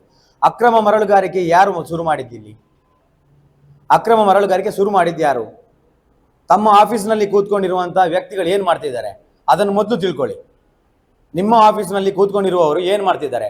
ಅಲ್ಲಿ ವಿತ್ ಪರ್ಮಿಷನ್ ಮಾಡಿ ಹೊಯ್ಗೆ ತೆಗೆಯುವಂಥ ವ್ಯವಸ್ಥೆಗೆ ಯಾರ್ಯಾರು BJPಯ ಕಾರ್ಯಕರ್ತರು ಅರ್ಜಿ ಹಾಕ್ತಾರೆ ಅಂಥವರ ಲಿಸ್ಟನ್ನು ತಹಶೀಲ್ದಾರ್ ಆಫೀಸಲ್ಲಿ ಇಟ್ಟಿದ್ದಾರೆ. ಮೊದಲು ಎಲ್ಲ BJP ಕಾರ್ಯಕರ್ತರ ಹೆಸರು, ಇಷ್ಟು ಜನರ ಹೆಸರು ಕೊಟ್ಟು ಇಂಥವರು ಅರ್ಜಿ ಹಾಕಿದರೆ ನಮಗೆ ತಿಳಿಯದೆ ಅವರಿಗೆ ಯಾವುದೇ ರೀತಿಯಲ್ಲಿ ಏನು ಪರ್ಮಿಷನ್ ಕೊಡುವಂಥ ವ್ಯವಸ್ಥೆಗೆ ಮುಂದೆ ಹೋಗಬಾರ್ದು ಅಂತೇಳಿ ಅಧಿಕಾರಿಗಳನ್ನು ಹೆದರಿಸುವಂಥ ಕೆಲಸವನ್ನು ಮಾಡುವಂಥವ್ರು ರಕ್ಷಿತ್ ಶಿವರಾಮ್ ಅವರು. ಇವರಿಂದ ನಾವು ಕಳೆಯುವಂಥದ್ದು ಏನಿಲ್ಲ. ಬೆಳ್ತಂಗಡಿ ಜನತೆ ಬೆಳ್ತಂಗಡಿಗೆ ಬಂದು ಹೋಗುವಂಥ ವ್ಯವಸ್ಥೆಯನ್ನು ಮಾಡಿ ಇಲ್ಲಿ ಹಾಳು ಮಾಡ್ತಿರುವಂಥವ್ರು ರಕ್ಷಿತ್ ಶಿವರಾಮ್. ಇಲ್ಲಿ ಅಭಿವೃದ್ಧಿ ಅನ್ನೋದಂತ ಏನು ಆಗಿದೆ ಇಲ್ಲಿವರೆಗೆ, ಅದು ಶಾಸಕ ಹರೀಶ್ ಪೂಂಜರು ಬಂದ ನಂತರ 3,000 ಕೋಟಿ ರೂಪಾಯಿಯ ಒಂದು ಅಭಿವೃದ್ಧಿ ಕೆಲಸವನ್ನು ನಮ್ಮ ಬೆಳ್ತಂಗಡಿ ತಾಲೂಕು ಕಂಡಿದೆ. ಈಗ ಬಂದಿರುವಂಥ ಸರ್ಕಾರ ಬೆಳ್ತಂಗಡಿ ತಾಲೂಕಿಗೆ ಏನು ಅನುದಾನವನ್ನು ಕೊಡೋದಿಲ್ಲ. ಅದಕ್ಕೆ ನೇರ ಕಾರಣ ರಕ್ಷಿತ್ ಶಿವರಾಮ್ ಅವರು ಅಂತ ಹೇಳ್ತೀವಿ ನಾವು. ಯಾಕೆಂತ ಹೇಳಿದರೆ, ಅವರು ಮೊನ್ನೆ ಒಂದು ಮಾತು ಹೇಳ್ತಾರೆ, ವೇದವಾಸ್ ಕಾಮತ್ರಿಗೆ ಬರ್ತದೆ ದುಡ್ಡು, ಅಶೋಕ್ ರೈ ಅವರಿಗೆ ದುಡ್ಡು ಬರ್ತದೆ, ಅನುದಾನ ಬರ್ತದೆ, ಬೇರೆ ಬೇರೆ ಶಾಸಕರಿಗೆ ಬರ್ತದೆ. ಏನು BJPಯ ಶಾಸಕರಿಗೆ ಎಷ್ಟು ಕೊಡ್ತಾ ಇದ್ದೀರಾ ಅಥವಾ ಕಾಂಗ್ರೆಸ್ನ ಶಾಸಕರಿಗೆ ಎಷ್ಟು ಅನುದಾನ ಕೊಡ್ತಿದ್ದೀರಾ ಅನ್ನುವಂಥದ್ದನ್ನು ಅದನ್ನೊಂದು ಪಟ್ಟಿ ಮಾಡಿ ಹೇಳಿ. ನೀವು ಅಷ್ಟೊಂದು ಬೆಳ್ತಂಗಡಿ ಅಭಿವೃದ್ಧಿಯ ಬಗ್ಗೆ ಯೋಚನೆ ಮಾಡುವಂತಿದ್ರೆ ಶಾಸಕರ ಜೊತೆ ಸೇರಿಕೊಂಡು ನಿಮ್ಮ ಏನು ಸಿದ್ದರಾಮಯ್ಯ ಸರ್ಕಾರಕ್ಕೆ ನೀವು ಒಂದು ಬೆಂಬಲವಾಗಿ ಕರ್ಕೊಂಡು ಹೋಗಿ ಬೆಳ್ತಂಗಡಿ ಅಭಿವೃದ್ಧಿ ಚಿಂತನೆಯನ್ನು ಮಾಡಿ ಏನು ಅನುದಾನವನ್ನು ಬಿಡುಗಡೆ ಮಾಡಲಿಕ್ಕೆ ನೀವು ಬೆಂಬಲ ನೀಡಿ. ನೀವು ಇಲ್ಲಿ ಏನು ಅಭಿವೃದ್ಧಿ ಆಗುವಂಥ ವ್ಯವಸ್ಥೆಗಳಿಗೆ ಬಿಡುಗಡೆ ಆಗುವಂಥ ಏನು ದುಡ್ಡನ್ನು ಬಿಡುಗಡೆ ಆಗದ ರೀತಿ ಮಾಡಿದಂಥ ವ್ಯಕ್ತಿ ಇದ್ರೆ ಅದು ರಕ್ಷಿತ್ ಶಿವರಾಮ್. ನೇರವಾಗಿ ಹೇಳ್ತೀವಿ ನಾವು. ಇಲ್ಲಿ ಯಾರು ಕೂಡ ಬೆಳ್ತಂಗಡಿ ಜನತೆ ದಾರಿ ತಪ್ಪುವಂಥವರಲ್ಲ. ನೀವು ಇಲ್ಲಿ ಬಂದು BJPಯ ಕಾರ್ಯಕರ್ತರನ್ನು ದಾರಿ ತಪ್ಪಿಸುವ ಕೆಲಸಕ್ಕೆ ಕೈ ಹಾಕಿದ್ರಿ, ಅಲ್ಲಿ ಕೈ ಸುಟ್ಕೊಂಡ್ರಿ. ನೀವು ನಿಮ್ಮ ಯಾವುದೇ ಏನು ಆಸೆ ಆಮಿಷಗಳಿಗೆ ನಮ್ಮ ಕಾರ್ಯಕರ್ತರು ಬಲಿಯಾಗುವುದಿಲ್ಲ. ನಿಮ್ಮ ಕಾರ್ಯಕರ್ತರು ನಮ್ಮ ಕಾರ್ಯಕರ್ತರನ್ನ ಯಾವ ರೀತಿಯಲ್ಲಿ ದೂಷಣೆ ಮಾಡಿಕೊಂಡು ದ್ವೇಷ ರಾಜಕಾರಣ, ನೀವು ಕಾಂಗ್ರೆಸ್ನ ಕಾರ್ಯಕರ್ತರ ಮನಸ್ಸಲ್ಲಿ BJPಯ ಕಾರ್ಯಕರ್ತರ ವಿರುದ್ಧ ಯಾವ ರೀತಿ ದ್ವೇಷ ರಾಜಕಾರಣವನ್ನು ಮಾಡಬೇಕು ಅನ್ನುವಂಥದ್ದನ್ನು ಹುಟ್ಟಿ ಹಾಕಿದವರೇ ಬೆಳ್ತಂಗಡಿಯಲ್ಲಿ. ನೀವು ಇಲ್ಲಿ ಬೆಳ್ತಂಗಡಿಗೆ ಬಂದು ನೀವು ಅಭಿವೃದ್ಧಿ ವಿಚಾರವನ್ನು ಪೂರ್ಣ ಮಟ್ಟದಲ್ಲಿ ನೆಲ ಕಚ್ಚಿಸುವಂತೆ ಮಾಡಿದವರು ರಕ್ಷಿತ್ ಶಿವರಾಮ್ ಅವರು. ಕಳೆದ 6-7 ವರ್ಷದಿಂದ ಶಾಸಕರ ಏನು ಹರೀಶ್ ಪೂಂಜರು ಶಾಸಕರಾದ ನಂತರ ಬೆಳ್ತಂಗಡಿ ನಮ್ಮ BJP ಸರ್ಕಾರ ಬಂದ ಸಮಯದಲ್ಲಿ ಒಂದು ಅಭೂತಪೂರ್ವವಾದಂಥ ಅಭಿವೃದ್ಧಿ ಆಗಿದೆ. ಈಗ ಅಭಿವೃದ್ಧಿಗೆ ಅನುದಾನಗಳು ಬರ್ತಾ ಇಲ್ಲ. ಅದಕ್ಕೆ ನೇರ ಕಾರಣ ರಕ್ಷಿತ್ ಶಿವರಾಮ್ ಅಂತ ಹೇಳ್ತಾ, ನಮ್ಮ ಏನು ತೆಕ್ಕಾರಿನಲ್ಲಿ ನಡೆದಿರುವಂಥ ಏನು ಘಟನೆ ಇದೆ, ಆ ಘಟನೆಯಲ್ಲಿ ಯಾರ್ಯಾರು ಪ್ರಕರಣಗಳಾಗಿ ಅದು ಕೇಸ್ ರಿಜಿಸ್ಟರ್ ಆಗಿದೆ. ಮೊದಲು ಅದನ್ನು ತಿಳ್ಕೊಳ್ಬೇಕು. ಟ್ಯೂಬ್ಲೈಟ್ ಹೊಡೆದವರು, ಡೀಸೆಲ್ ಕದ್ದವರು, ಫ್ಲೆಕ್ಸ್ ಹರಿದು ಹಾಕಿದವರ ಮೇಲೆ ಕೇಸ್ ರಿಜಿಸ್ಟರ್ ಆಗಿದೆ. ಆ ಕೇಸ್ ರಿಜಿಸ್ಟರ್ ಆದಂಥ ಯಾರು ನಮಗೆ ಯಾರು ಅಂತ ಹೇಳೋದನ್ನು ಪೊಲೀಸರು ಅದನ್ನು ಆದಷ್ಟು ಬೇಗ ಪತ್ತೆ ಹಚ್ಚಿ ಸಮಾಜದಲ್ಲಿ ಸ್ವಲ್ಪ ಒಂದು ಒಳ್ಳೆಯ ವಾತಾವರಣ ಸೃಷ್ಟಿಯಾಗುವಾಗ ಮಾಡಬೇಕು. ಶಾಸಕರು ಎಲ್ಲಿ ಕೂಡ ಮತಾಂಧ ವ್ಯಕ್ತಿಗಳನ್ನು ಬಿಟ್ಟು ಒಳ್ಳೆಯ ಕೆಲಸ ಮಾಡುವಂಥ ಮುಸಲ್ಮಾನರಿಗೆ ಎಲ್ಲಿ ಕೂಡ ವಿರೋಧ ಮಾಡಿದವರಲ್ಲ. ಅವರ ಮಾತಲ್ಲಿ ಹೇಳಿದ್ದಾರೆ, ಕಾಜೂರಿಗೆ 1.5 ಕೋಟಿ ಕೊಟ್ಟಿದ್ದಾರೆ ಅಂತೇಳಿ. ಅಲ್ಪಸಂಖ್ಯಾತ ಮೋರ್ಚಾದಿಂದ ಅಲ್ಪಸಂಖ್ಯಾತ ನಿಗಮದಿಂದ ಬರುವಂಥ ಏನು ವ್ಯವಸ್ಥೆ ಇದೆ ಅದರಿಂದ ಕೊಡುವಂಥ ವ್ಯವಸ್ಥೆಯನ್ನು ಮಾಡಿದ್ದಾರೆ. ಅಭಿವೃದ್ಧಿ ಅಂತ ಹೇಳುವಾಗ ಶಾಸಕರು ಎಲ್ಲಿ ಕೂಡ ರಾಜಕೀಯ ಮಾಡಿದವರಲ್ಲ. ಆ ವ್ಯವಸ್ಥೆಯನ್ನು ಮಾಡಿದರೆ ರಕ್ಷೀಶ್ವರಂ ಅವರು ಅಭಿವೃದ್ಧಿ ವಿಚಾರದಲ್ಲಿ ಕೇವಲ ಕಾಂಗ್ರೆಸ್ ಏನು ಪಂಚಾಯತ್ ಇರುವಂಥ ಏನು ಪಂಚಾಯತ್ಗಳಿವೆ ಅಥವಾ ಕಾಂಗ್ರೆಸ್ನ ಕಾರ್ಯಕರ್ತರು ಇರುವಂಥ ಜಾಗಗಳಿವೆ ಅಂಥ ವ್ಯವಸ್ಥೆಗಳಿಗೆ ಅನುದಾನವನ್ನು ತರುವಲ್ಲಿ ನಾನು ಕೆಲಸ ಮಾಡ್ತೇನೆ ಅಂತೇಳಿ ಏನು ಇವತ್ತು ಇಲ್ಲಿ ಬೆಳ್ತಂಗಡಿಯಲ್ಲಿ ಅವರು ವ್ಯವಸ್ಥೆ ಮಾಡ್ತಾ ಇದ್ದಾರೆ. ಅಂಥ ರಾಜಕಾರಣವನ್ನು ನಮ್ಮ ಶಾಸಕರು ಎಲ್ಲಿಯೂ ಮಾಡಲಿಲ್ಲ. ಅವರು ಬೆಳ್ತಂಗಡಿ ತಾಲೂಕಿನ ಪ್ರತಿ ಹಳ್ಳಿಗಳಲ್ಲಿ ಅವರಿಗೆ ಸಿಕ್ಕಿರುವಂಥ ನಮ್ಮ ಸರ್ಕಾರ ಸಂದರ್ಭದಲ್ಲಿ ಸಿಕ್ಕಿರುವಂಥದ್ದು 2 ರಿಂದ 3 ವರ್ಷದ ಅವಧಿ. ಆ ಅವಧಿಯಲ್ಲಿ ಎಷ್ಟು ಕಾಂಕ್ರೀಟ್ ರಸ್ತೆಗಳಾಗಿದೆ, ಎಷ್ಟು ಸರ್ಕಾರಿ ಶಾಲೆಗಳಾಗಿರ್ಬೋದು, ಕಾಲೇಜುಗಳಾಗಿರ್ಬೋದು, ಎಷ್ಟು ಒಳ್ಳೆಯ ಕಟ್ಟಡಗಳ ವ್ಯವಸ್ಥೆಗಳಾಗಿದೆ. ಇಂಥ ವ್ಯವಸ್ಥೆಗಳನ್ನು ಮಾಡಿರುವಂಥದ್ದು ನಮ್ಮ ಶಾಸಕರು. ಮುಂದಿನ ಬಾರಿ ಮತ್ತೆ BJP ಸರ್ಕಾರ ಬರ್ತದೆ, ಮುಂದಿನ ಬಾರಿ ಮತ್ತೆ ನಮ್ಮ ಶಾಸಕರು BJPಯಿಂದ ಅಭ್ಯರ್ಥಿಯಾಗಿ ಇಲ್ಲಿ ಗೆದ್ದು ಬರ್ತಾರೆ. ಆನಂತರ ಮತ್ತೆ ನಾವು ಏನು ಅವತ್ತು 3,000 ಕೋಟಿಯನ್ನು ಬೆಳ್ತಂಗಡಿ ತಂದು ಅಭಿವೃದ್ಧಿ ಮಾಡಿದ್ದಾರೆ ಅದಕ್ಕಿಂತಲೂ ದುಪ್ಪಟ್ಟು ಅನುದಾನವನ್ನು ತಂದು ಬೆಳ್ತಂಗಡಿ ತಾಲೂಕನ್ನು ನಾವು ಒಂದು ಉತ್ತಮ ಮಾದರಿ ತಾಲೂಕು, ದಕ್ಷಿಣ ಕನ್ನಡ ಜಿಲ್ಲೆ, ಕರ್ನಾಟಕದಲ್ಲಿ ಒಂದು ಅತ್ಯುತ್ತಮ ಜಿಲ್ಲೆಯನ್ನು ಮಾಡುವಂಥ ತಾಲೂಕನ್ನು ಮಾಡುವಂಥ ವ್ಯವಸ್ಥೆಗೆ ನಮ್ಮ ಶಾಸಕರು ಕೆಲಸ ಮಾಡ್ತಾರೆ ಅಂತ ಹೇಳ್ತಾ ಧನ್ಯವಾದಗಳು. ಇನ್ನೊಂದೇನಂತ ಹೇಳಿದ್ರೆ ಶಾಸಕರನ್ನು ಗಡೀಪಾರು ಮಾಡ್ಬೇಕಂತೇಳಿ ನಿನ್ನೆ ಪತ್ರಿಕಾಗೋಷ್ಠಿಯಲ್ಲಿ ಹೇಳಿದ್ದಾರೆ. ಶಾಸಕರನ್ನು ಗಡೀಪಾರು ಮಾಡಲಿಕ್ಕೆ ಇವರಿಗೆ ತಾಕತ್ತಿಲ್ಲ. ಶಾಸಕರನ್ನು ಗಡೀಪಾರು ಮಾಡಬೇಕು ಅಂತಿದ್ರೆ ಅದಕ್ಕಿಂತ ಮೊದಲು ಇಲ್ಲಿ ಕಾರ್ಯಕರ್ತರಿದ್ದಾರೆ. ಶಾಸಕರನ್ನ ಯಾವ ರೀತಿಯಲ್ಲಿ ಇವರು ಗಡೀಪಾರು ಮಾಡಬೇಕು ಅಂತ ಯಾವುದಕ್ಕೋಸ್ಕರ ಹೇಳ್ತಾರೆ? ಅದೇ ತೆಕ್ಕರಿನ ಭಾಷಣವನ್ನು ಇಟ್ಕೊಂಡಲ್ವಾ? ಇವರು ಒಂದು ನೆನಪಲ್ಲಿ ಇಟ್ಕೊಳ್ಬೇಕು, 1,04,000 ಮತ ಬಿದ್ದಿದೆ. ಅಷ್ಟು ಜನರ ಮತದಿಂದ ಜಯಗಳಿಸಿ ಬಂದವರು. ಎಲ್ಲಿಯೋ ಇವರನ್ನು ಸುಮ್ಮನೆ ಇಲ್ಲಿಗ ಸೋತು ಹೋದಂಥ ರಕ್ಷೀಶ್ವರಂ ಅವರು ಹೇಳಿದ ಕೂಡಲೇ ಇಲ್ಲಿ 17-18,000 ಮತಗಳ ಅಂತರದಿಂದ ಗೆದ್ದಂಥ ಒಬ್ಬ ವ್ಯಕ್ತಿಯನ್ನು ಗಡೀಪಾರು ಮಾಡಬೇಕು ಅಂತ ಹೇಳಿದರೆ ಅದೇನು ಇಲ್ಲಿ ಗೂಂಡ ಕಾಯ್ದೆ ಹಾಕೊಂಡು ಸಮಾಜದಲ್ಲಿ ದೇಶದ್ರೋಹಿ ಕೃತ್ಯ ಮಾಡುವಂಥ ವ್ಯಕ್ತಿ ಅಲ್ಲ.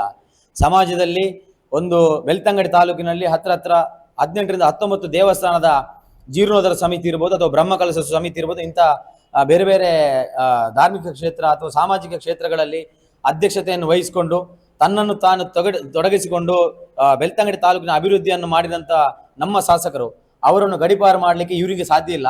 ಇವರು ಆಗುವುದಂತಿದ್ರೆ ಇಲ್ಲಿ ಒಂದಷ್ಟು ಒಳ್ಳೆಯ ಕೆಲಸ ಮಾಡುವಾಗ ಅದಕ್ಕೆ ಬೆಂಬಲ ಕೊಡಲಿ, ಇಲ್ಲದಿದ್ರೆ ಅವರಷ್ಟಕ್ಕೆ ಒಳ್ಳೆಯ ಕೆಲಸಗಳನ್ನು ಯಾರು ರಕ್ಷೀಶ್ವರಂ ಮಾಡಲಿ. ಅದು ಬಿಟ್ಟು ಇಲ್ಲಿ ಬಂದು ಅವರನ್ನು ಗಡೀಪಾರು ಮಾಡಬೇಕು ಹಾಗೆ ಹೀಗೆ ಅಂತ ಹೇಳಿದ್ರೆ ಆಗುದಿಲ್ಲ. ತಮ್ಮ ಪಕ್ಷದ ಶಾಸಕರು 58% ಕ್ರಿಮಿನಲ್ ಹಿನ್ನೆಲೆ ಉಳ್ಳವರು ಅಂತೇಳಿ ನಿನ್ನೆ ಒಂದು ಮಾಧ್ಯಮದಲ್ಲಿ ಯಾವ್ದು ನೋಡಿದ್ವಿ. ಮೊದಲು ಅವರನ್ನ ಗಡೀಪಾರು ಮಾಡ್ಲಿಕ್ಕೆ ಆಗ್ತದ ಅಂತ ನೋಡ್ಕೊಳ್ಳಿ. ಇವ್ರದ್ದು ಸರ್ಕಾರ ಇದೆಯಲ್ಲ, ಅದನ್ನು ಮಾಡ್ಲಿಕ್ಕೆ ಆಗ್ತದೆ ಅಂತ ನೋಡ್ಕೊಳ್ಳಿ. ಆ ಕೊಲೆ ಮಾಡಿದವರು ಇವತ್ತು ಅವರ ಪಕ್ಷದಲ್ಲಿ ಶಾಸಕರಾಗಿದ್ದಾರೆ. ಅಂಥವ್ರನ್ನು ಮೊದಲು ನೋಡ್ಕೊಳ್ಳಿ, ಅಂಥವ್ರನ್ನು ಗಡೀಪಾರು ಮಾಡಲಿ ಅಥವಾ ಅಂಥವರಿಗೆ ಮುಂದಿನ ಬಾರಿ ಚುನಾವಣೆ ಬಂದಾಗ ಸೀಟ್ ಕೊಡದ ರೀತಿಯಲ್ಲಿ ಇವರು ಮಾತಾಡಲಿ.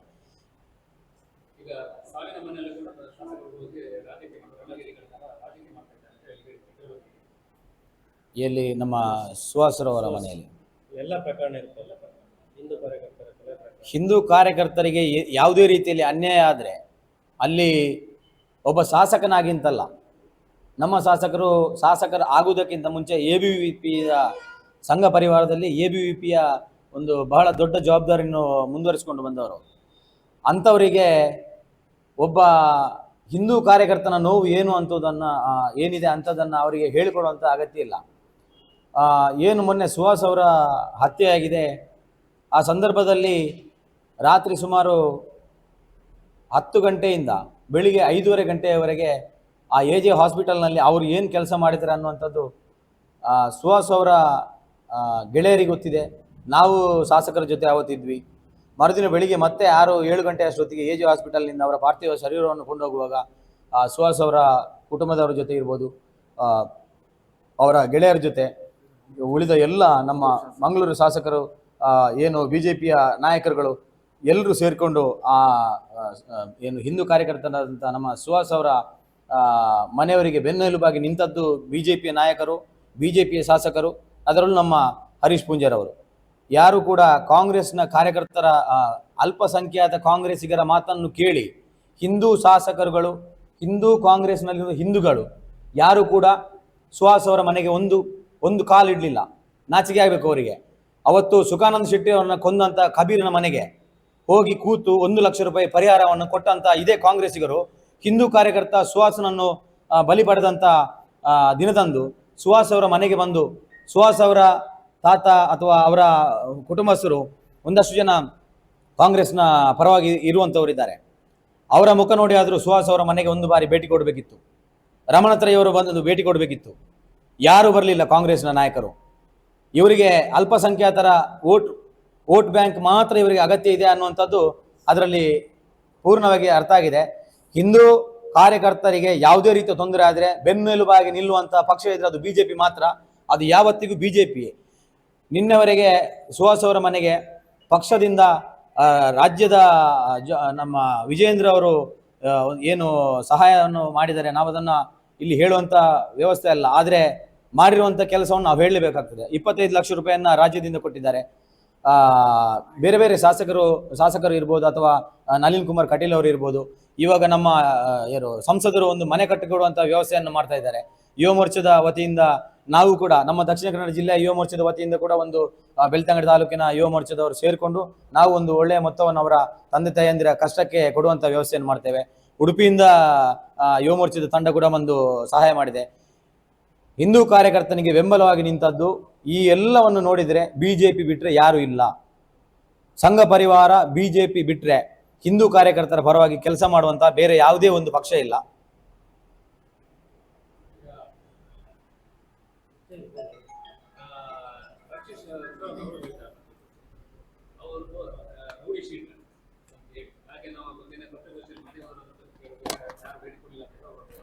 ಕ್ರಿಮಿನಲ್ಗಳ ಮನೆಗೆ ಯಾರು ಕೂಡ ಅಧಿಕಾರಿಗಳು ಹೋಗುದಿಲ್ಲ, ಎಲ್ಲೂ ಇಲ್ಲ ಅಂತ ಹೇಳ್ತಾರೆ. ರೌಡಿ ಶೀಟರ್ ಅಂದರೆ ನಿನ್ನೆ ಸಂಸದರು ಒಂದು ಮಾತು ಹೇಳಿದ್ದಾರೆ. ಇವರ ಕಾಂಗ್ರೆಸ್ ಪಕ್ಷದಲ್ಲಿ 58% ಜನ ಕ್ರಿಮಿನಲ್ ಬ್ಯಾಕ್ಗ್ರೌಂಡ್ ಇರುವಂಥವರು, ಕೊಲೆ ಪ್ರಕರಣದ ಆರೋಪಗಳಿದ್ದವರು ಇವರ ಕಾಂಗ್ರೆಸ್ ಪಕ್ಷದಲ್ಲಿ ಶಾಸಕರಾಗಿದ್ದಾರೆ, ಸಂಸದರಾಗಿದ್ದಾರೆ, ಬೇರೆ ಬೇರೆ ಜವಾಬ್ದಾರಿಯಲ್ಲಿ ಇರುವವರಿದ್ದಾರೆ. ನಾಳೆ ಅವರು ಏನಾದರೂ ಹಾಗೆ ಹೆಚ್ಚು ಕಡಿಮೆ ಆದರೆ ಇವರು ಹೋಗುದಿಲ್ಲ, ಅವ್ರ ಮನೆಗೆ ಹೋಗ್ತಾರೆ. ಇವಾಗ ಅಲ್ಪಸಂಖ್ಯಾತರ ವೋಟ್ ಬ್ಯಾಂಕ್ಗೆ ಹೆದರಿ ಅಲ್ಪಸಂಖ್ಯಾತರು ಸುಹಾಸ್ ಅವರ ಮನೆಗೆ ಹೋದರೆ ನಾವು ಪಕ್ಷದ ಜವಾಬ್ದಾರಿಗಳಿಗೆ ರಾಜೀನಾಮೆ ಕೊಡ್ತೇವೆ ಅನ್ನುವುದಕ್ಕೆ ಹೆದರಿ ಈ ಕಾಂಗ್ರೆಸ್ಸಿನ ಲೀಡರ್ಗಳು ಯಾರು ಅವರ ಮನೆಗೆ ಹೋಗಲಿಲ್ಲ. ಈಗ ಕಾಂಗ್ರೆಸ್ನಲ್ಲಿರುವ ಹಿಂದೂ ಕಾರ್ಯಕರ್ತರು ಯೋಚನೆ ಮಾಡಬೇಕು. ನೀವುಗಳು ನಿಮ್ಮತನ ಹಿಂದೂ ಮನಸ್ಥಿತಿ ಇರುವಂಥ ಯಾರ್ಯಾರು ಕಾಂಗ್ರೆಸ್ ಕಾರ್ಯಕರ್ತರಿದ್ದಾರೆ, ಸುಹಾಸರ ಜೊತೆ ಕೇವಲ ನೆನಪಿಡಿ, ಸುಹಾಸರ ಜೊತೆ ಕೇವಲ BJPಯ ಹಿಂದೂಗಳು ಮಾತ್ರ ಇದ್ದದಲ್ಲ, ಕಾಂಗ್ರೆಸ್ನ ಹಿಂದೂಗಳು ಕೂಡ ಇದ್ದರು. ಮೊನ್ನೆ ಅವರ ಮರಣವನ್ನು ನೋಡಲಿಕ್ಕೆ ಬಂದಂಥ ಕಾರ್ಯಕರ್ತರಲ್ಲಿ ಕಾಂಗ್ರೆಸ್ನ ಬೆಂಬಲಿಗರು ಒಂದಷ್ಟು ಜನ ಇದ್ದರು. ಅಂಥವ್ರು ಯೋಚನೆ ಮಾಡಬೇಕು. ನೀವು ಬೆಂಬಲಿಸಿದಂಥ ವ್ಯಕ್ತಿಗಳು ಸುಹಾಸ್ ಅವರ ಮರಣವನ್ನು ನೋಡಲಿಕ್ಕೆ ಬಂದಿಲ್ಲ. ಹಾಗಾಗಿ ಯಾವುದೇ ಕಾರಣಕ್ಕೂ ಮುಂದಿನ ದಿನಗಳಲ್ಲಿ ನೀವು ಕಾಂಗ್ರೆಸ್ ಪಕ್ಷವನ್ನು ಬೆಂಬಲಿಸಲೇಬಾರದು. ನೀವು ಹಿಂದೂ ಪರ ಕೆಲಸ ಮಾಡುವಂಥ ಯಾವುದೇ ಪಕ್ಷ ಇರ್ಬೋದು, ಹಿಂದೂ ಪರ ಕೆಲಸ ಮಾಡುವಂಥ ಯಾವುದೇ BJP ಅಂತ ಹೇಳೋದಿಲ್ಲ, ಹಿಂದೂ ಪರ ಕೆಲಸ ಮಾಡುವಂಥ ಪಕ್ಷಗಳಿಗೆ ಬೆಂಬಲ ನೀಡಿ. ಅಷ್ಟೇ ಮೇಲ್ ಕೆಲಸ.